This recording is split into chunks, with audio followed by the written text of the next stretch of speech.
الحمد لله رب العالمين والعاقبة للمتقين ولا عدوان إلا على الظالمين والصلاة والسلام على أشرف المرسلين وعلى آله وصحبه ومن اهتدى بهديه إلى يوم الدين وبعد أيها المشاهدون الكرام السلام عليكم ورحمة الله تعالى وبركاته ود የፕሮግራማችን ተከታታዮች በዛሬው ዕለት ኢንሻአላህ ምናየው በዛሬው ዕለት ምንማማረው ምን ይሆናል الرحمن على العرش استوى የሚለውን የቁርአን አንቀጽ ምንድነው ትርጉሙ ያለውን ማየት ይጣማል በተለይ በአሁኑ ሰዓት አብዛኛዎቹ ሙሸቢሃዎች ሙጀሲማ ወይም ወሃቢያ የምንላቸው ምንም የማያውቁትን አብዛኛዎችን የሰው ልጆች ወደ ጥሜትና አላህን አካል አድርገው አላህን በራሳቸው ስለውና በራሳቸው ቀርጸው እንዲያመልኩ የሚጠቀሙበት ይሄንን አያት ነውና የዚህ አያት ትርጉም ምንድነው ያለውን ኢንሻአላህ እስኪ ሁላችንም ትኩረት አድርገን እንከታተል ስለሚጠቅም ለምን አቂዳችን የዲናችን መሰረት እስከሆነ ድረስ አሁን ረመዳን ነው ረመዳናችን ተቀባይነት እንዲኖረው ከዛ አላህ ወፈቀንና ሐጅ እናረጋለን ሐጃችን ተቀባይነት እንዲኖረው ከዛሊከ ሶደቃችንም ሊሆን ይችላል አዝካርም ሊሆን ይችላል ሌሎችም ለዛ ሁሉ አቂዳችን የተስተካከለና አቂዳችን የአንቢያዎች አቂዳችን የሙርሰሎች አቂዳችን የመላእክቶች አቂዳችን የሙእሚኖች አቂዳ ሲሆን ነውና ይህ ምንድነው የሚለው እናያለን አሁን እንዳልኳችሁ እነዛ አስቸጋሪና በኦታችን ላይ በአብዛኛው ጥሜትን እያስፋፉ ያሉ ሰዎች ይሄን አያት ይጠቀሙበታል ይሄ አያት ሁላችንም እናምንበታለን እንደውም እነሱ እንደ ትልቅ መረጃ አድርገው የሚሉት ምንድነው 7 ቦታ ላይ ተጠቅሷል ይሄ ቁርአን አያት ይላሉ እኛ 7 ቦታ ላይ መጠቀሱ ቀርቶ አንድም ቦታ ላይ ከተጠቀሰ ማመን ግዴታችን ነው 7 ቦታ ላይ የለም ወይም الرحمن على العرش استوى የሚለውን አንቀበለው ማለት አይደለም ከዋሃብያ ጋር ያለው ልዩነት ትርጉሙን ተሳስታችኋል እናንተ በመተረጉሙት መልኩ አይደለም ነው ስለዚህ ይሄን አያት መፈሰር ግዴታ ይሆናል ለሙእሚኖች بغير الجلوس والاستقرار والمحاذاه الرحمن على استوى ያለውን ተቀመጠ በማለት ሊፈሰር በፍጹም አይቻልም እዛ ላይ ተደላድሎ ተቀምጧል ማለትም አይቻልም ትዩ ሆኗል ማለትም አይቻልም ለምን ይህ ባህሪ የፍጡሮች ባህሪ ነው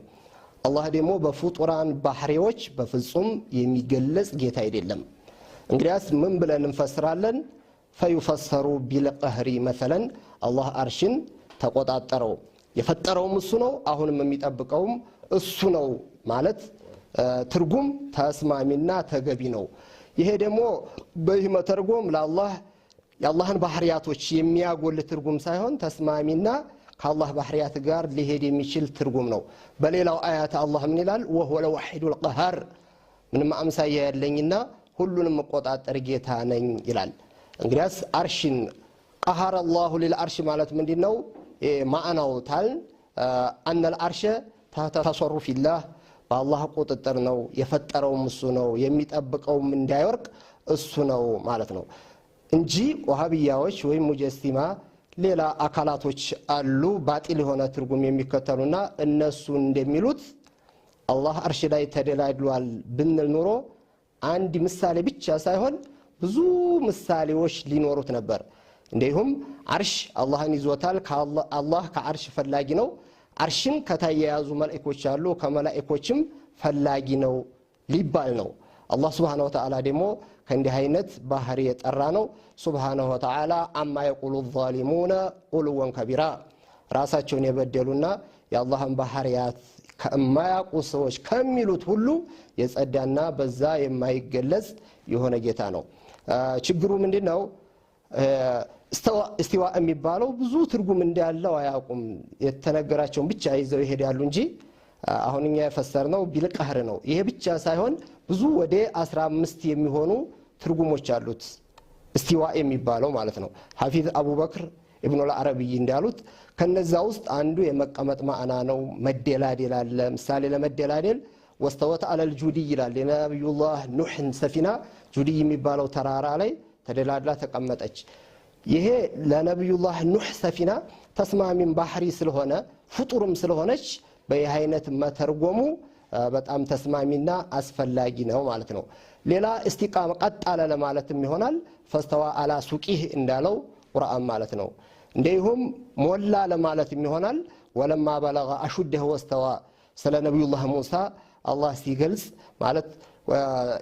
أيتمت قوته البدنية أكالو تستكاكلو ملو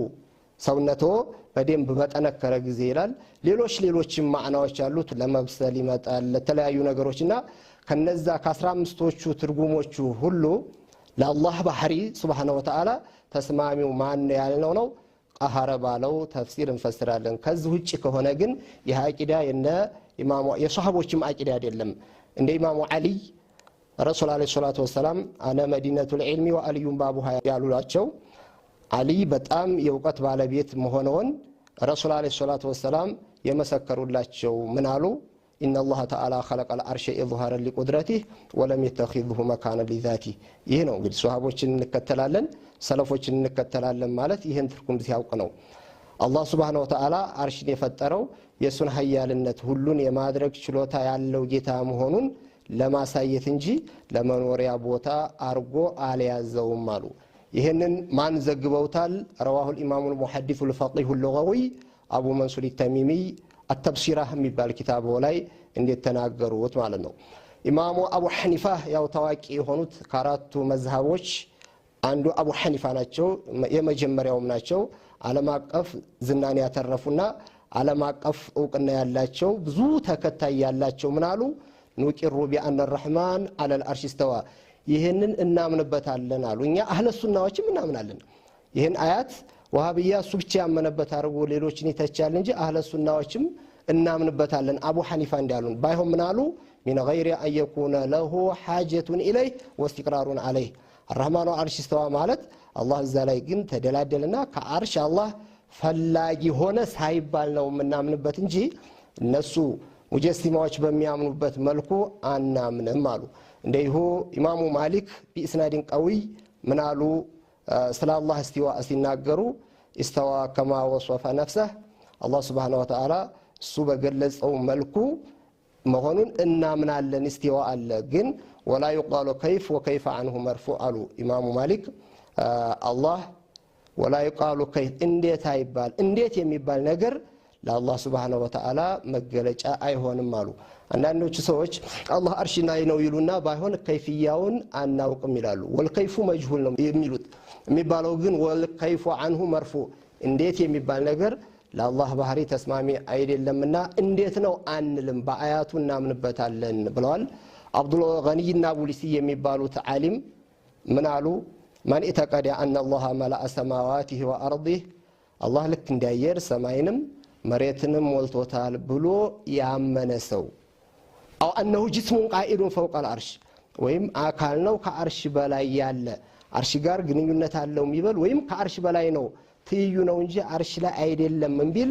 فهو كافر وان زعم انه مسلم በሷስ ተሳሰብ እኔ አማኝ ነኝ ብሎ ቢያስብም አላህ Subhanahu Wa Ta'ala ተገቢ ባልሆነ ባህሪ ገልጾታልና ሙስሊም አይደለም ብለዋል እዚህ ላይ አንዳንድ ሰዎች አላህን አካል ብለው ወይም አላህ አርሽ ላይ ነው ብለው የሚያምኑ ሰዎች እምነታችሁ የተበላሸ ነው በእስልምና ውስጥ የላችሁም ሲባሉ አሁን የሚናገረው ሰው ያላቸው ይመስላቸዋል እዚህ ላይ ወንድሞቼ እህቶቼ ልብ ልንለው የሚገባው ትልልቆቹ ዓሊሞች እንጂ ያስቀመጡት አሁንኛ አንድ ሙስሊም የሆነን ሰው ካፊር ነህ ብለን ካፊር እናረግ ወይም ካፊሩን ሙስሊም ነህ ስላልነው ሙስሊም ሊሆን አይችልም እነዚህ አላህን አካል ብለው የሚያመልኩ ሰዎች ከኢስላም ያስወጣቸው አስተማመናቸው እንጂ ይሄ ካፊሮች ናችሁ ብሎ የሚናገረው ሰው አይደለም ትልልቆቹ ዓሊሞች በዛ አይነት እምነት ያለ ሰው እምነቱ የተበላሸ ነው ብለው ነው የገለጹትና እኛ ሷሃበተል ኪራም ያሉትን እንላለን ሷሃበተል ኪራም ያመኑበትን እናምናለን ዑለማዎቹ ያሉትን እንላለን ዑለማዎቹ ያመኑበትን እናምናለን ዑለማዎችን ተከትለን ሷሃቦችን ተከትለን አቂደተን ሷሂሃን ይዘን من اهل الجنه منهن سوች الله ያድርገን ከዋሃቢያም ከሌሎችም ጥሜት الله ይጠብቀን والسلام عليكم ورحمه الله تعالى وبركاته